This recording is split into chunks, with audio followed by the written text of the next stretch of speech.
माथावा पजीजिया घुमाती है। Music by Pradeep Patel. पूजावा कमर लचकाती है। राजा पटसोनी। Muskan recording studio Sisahaniya Chowk. पूजावा कमर लचकाती है।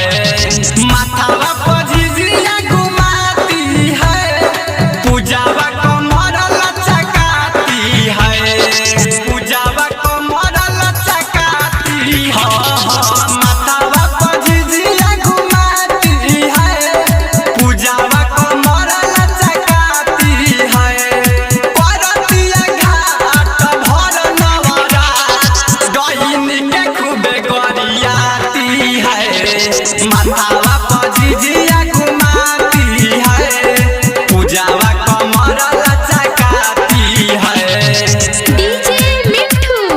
माथावा पजीजिया घुमाती है।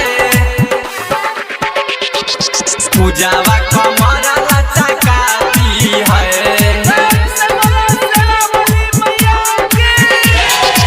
झिझिया के भीतर डिबिया जला के नचतिया छवड़ी सखी के बोला के। झिझिया के भीतर डिबिया जला के नचतिया छवड़ी सखी के बोला के। चले में नहीं लगाती है। चले में नहीं लगाती है। कजली कमर लचकाती है। माथावा पजीजिया घुमाती है।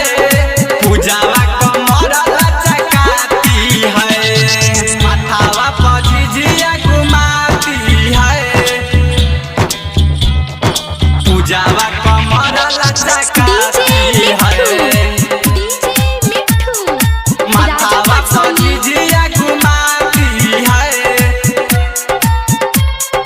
पूजावा कमर लचकाती है।